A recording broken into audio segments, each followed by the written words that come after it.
would share it. So the talk today is about youth radicalization in Bangladesh. And I'm not really, I'm not really going to talk about the terrorist organization because I'm not an expert on terrorist group, but what I'm an expert of is that the phenomena of radicalization and how youths move towards radicalization. So, in the past few years, there have been several cases of Bangladeshi youths being engaged in terrorist activities. So, for example, there is one guy in 2017 Akadullah, who tried to blow up a train station in New York. And then there is in our country, Australia, there is this 27-year-old female Bangladeshi student who came to study in Australia, stabbed one of the person with whom she was sharing home, and then we all know about the Holy Artisan attack. So all this indicates that there is this really youth fascination and terrorist activism, and all this indicates that they were engaged. They did interpret the religion in a violent manner. And not only terrorist activities took place abroad, there are terrorist activities in Bangladesh. The secular bloggers, writers, publishers in Bangladesh have been murdered in a sporadic killing campaign.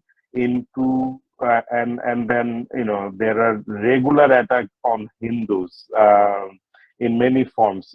We recently wrote an article in the Foreign Policy magazine about how since 2013, in a regular every year, Hindus are attacked in some parts of Bangladesh.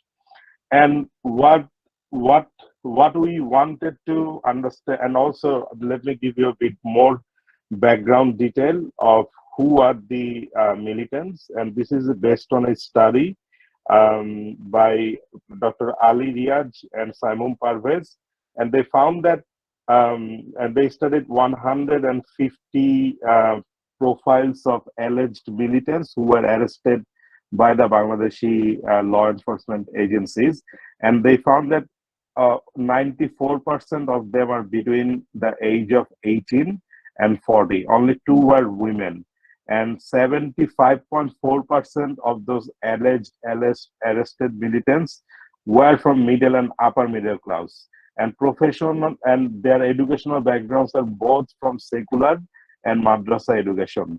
And professionally, they found that they were engineers, businessmen, teachers. 2 were described as IT expert, and there were security guards, garment workers, rickshaw and auto rickshaw pullers, laborers, bus driver, fruit vendors, and only 3 were imams. So you could see that there is quite a lot of diversity within the profiles of the arrested alleged militants, and some and there were also from notable family background. Some of the fathers of these alleged militants were high-ranking government officials who were working in judiciary or military officers, for example, Navy commander. And these are the profiles of alleged arrested militants. And then there is another study another researcher who studied profiles of alleged militants, alleged dead militants who are dead by shootouts. And they found that most are again between 18 to 40, oldest were aged 50, and most are male. But in this slightly more, 9% were female. So 9% of those alleged militants out of sample 90 were female. And their educational background includes 73% from secular institute. They were studying BBA, MBA, computer science, engineering at honors and master's level. Only 27% are from madrasas, but still, if 27% of 90 dead militants. It's quite a big number. So one could see that the educational profile of all these sort of militants run across all across the society. And then there are two dual nationalities. One was Canadian, and another one is American. And there were key terrorist outfits of these militants include Jamatul Mujahideen. This terrorist organization was linked to Pakistan group Lashkar-e-Taiba. They carried out coordinated bombing attack across the country on 17th August 2015. And police have arrested hundreds of JMB members. They have executed every member of its original leadership, including founder Sheikh Abdul Rahman. JMB focused its attacks on government officers, particularly courts and judges. It had no broader jihadi agenda, nor was they interested in indiscriminate. They're more interested in indiscriminate civilian casualties, and they have two wings. One for Dawa, religious outreach, is stressing the need for Islamic law, and the military wing, whose members called Eshar and underwent rigorous training. And then there is this another generation of Islamists came into Bangladesh. They are neo-JMB, and as Dr. Adil Rashid said, they are mostly, we can't rule out they're not ISS. But Bangladeshi government is particularly focused on that they are IS. They are not IS because of international image. So the leadership of this neo-JMB thought to be led by a Canadian Bangladeshi, Tamim Chaudhry, and another one who is responsible for this holy artisan attack is a Bangladeshi Hindu turned Muslim. And then he was in Japan. He named his name Saifullah Ozaki. He was teaching Islamic finance in a Japanese university. And the operational pattern of this neo-JMB or ISS is divided into regional commandants. They targeted army barracks surrounding areas of the Dhaka cantonment, and former Islamist and meritorious youth who were going to coaching center. They focused on them. They tried to recruit them, and then there is a big engagement in online recruitment, and they were responsible for Gulshan Cafe attack. And the other front of militant activities in Bangladesh were carried out by Ansarullah Bangla Team, ABT, who were influenced and encouraged and perhaps sponsored by Al-Qaeda. They reportedly began as an online community inspired by the American Yemeni extremist preacher Anwar al-Awlaki, and they soon began to identify itself as the Bangladesh chapter of Al-Qaeda. From 2013 onwards, its campaign resulted in murders of secular bloggers, writers, authors, journalists, gay rights activists in their homes and public places. And in their view, they offended Islam. And their members include urban, generally don't know each other, and when they do know, they know by only their pseudonym. A coordination team divided, and researchers found that they have three they run the organization according to three coordination groups. One is Dawa, which oversees logistics and online recruitment. Second is Askari, which oversees military training, which includes a subgroup Mashul, which plans and oversees attacks, foot soldiers and called Mamur, and a media wing run by IT experts that collates domestic and international coverage of the group. So that is the context of militant activities in Bangladesh. Now let me talk about my research. What I found, and as I told you, I didn't study the militant outfit. Rather, I was interested on what Bangladeshi youth, university-going youths and madrasa-going youths are thinking about violence, Islam, and terrorism. Because I think I think all those the example I've given, they all were carried out by the youth. So I thought there must be something going on, and my research was funded by the U.S. State Department's Bureau of Stabilization through Resolve Network.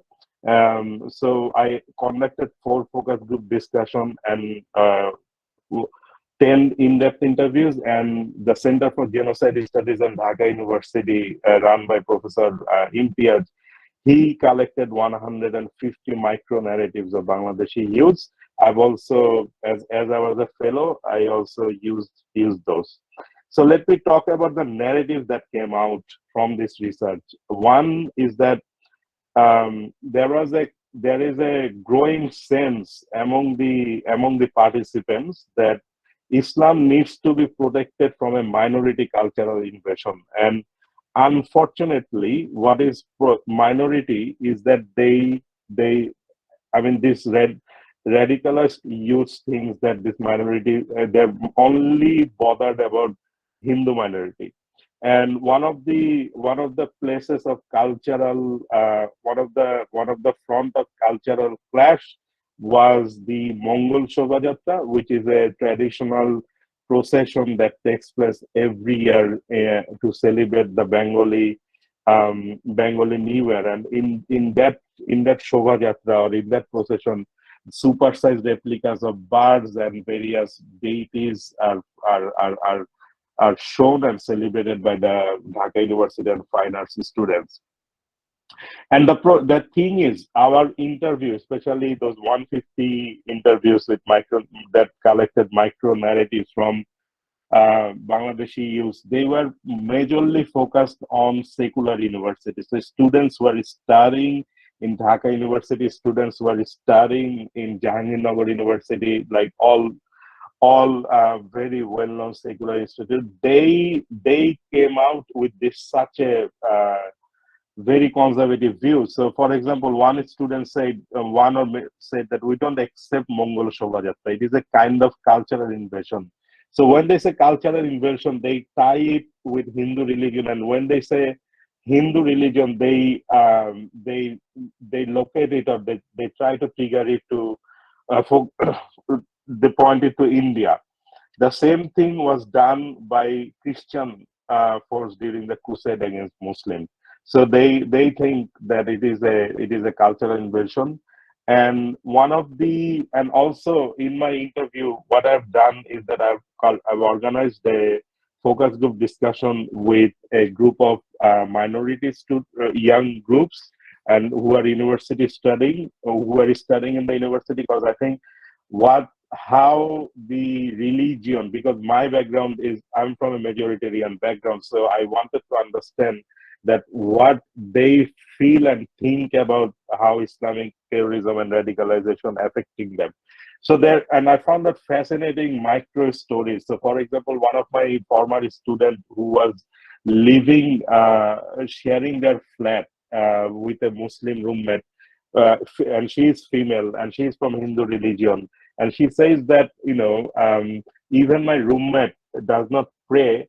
She did not allow me to keep my Hindu deity, Hindu god, in my room. To her, she said that her Muslim roommate said, if your Hindu god is in my room, then my Islamic god will not enter. You could put aside this is that mundane, naive discussion among two, but then there are other Hindu students of mine who said that similar thing happened to them when they were celebrating their puja festival in a district called Noshtingdi. They found that the Muslims came in and they said that please turn down your volume. So you could see that what happens in a small flat about how religious freedom of minorities are violated, that goes that extends to the public spaces, and those mentalities are being manipulated by the terrorists and the recruit.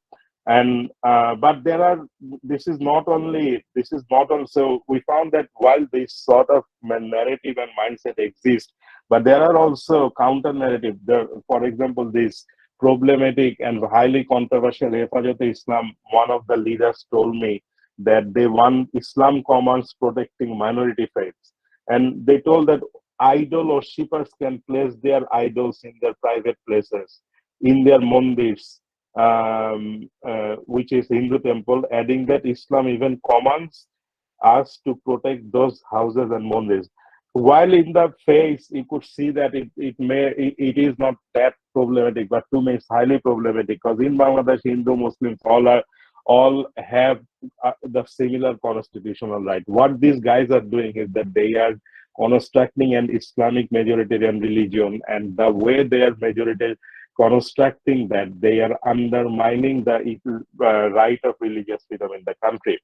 Now I'm coming to the second part of the research. And while we see that there is this rise of majoritarian mindset among the youth, there is also a lively and problematic discussion going on among the Muslim youths about who is a good Muslim and who is a bad Muslim. What is the correct way to practice Islam?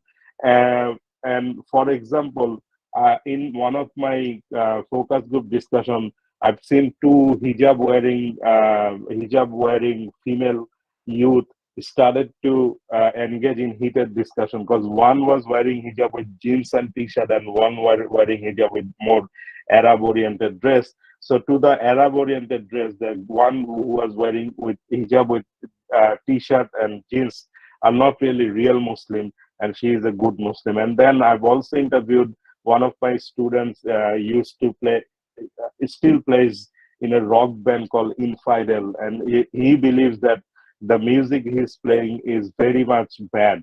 He's going to hell. So you could see that through this discussion, there is a discriminatory thinking going on among the people, and all, at the same time they are rejecting the liberal play, like the music and other sort of stuff, in the name that this is not Islamic. But we didn't find anything in the Quran that is against, that says that music is un-Islamic. Um, and then finally, I think what is interesting is that I found a student whose brother was killed by Bangladeshi law enforcement in allegation of being militant. And his life story says that his quest of trying to be good Muslim led him to these sort of militant activities. So that and the story is that he got a divorce, and he changed his family, he changed his friends, and then he started to pray differently, and he started to cultivate new set of friends, and he came out with all sorts of strong and rigid idea of what Islam is. And this sister told me that my brother used to pray before, but suddenly there was a change in his praying pattern. He started to put both hands over his chest, and instead of his stomach, that is Hanafi style. Apparently, the brother felt that he was following a more authentic form of Islam. And she found it that because I'm a believer too, yet we seem to follow completely different religion. So what it brings us to that what are the drivers of violence in Bangladesh? First is that there is a social relation of influence, a new relationship, friends, families, husband, father, parents, siblings, teachers and private tutors tend to be recruiting this sort of recruiting them to the militant activities.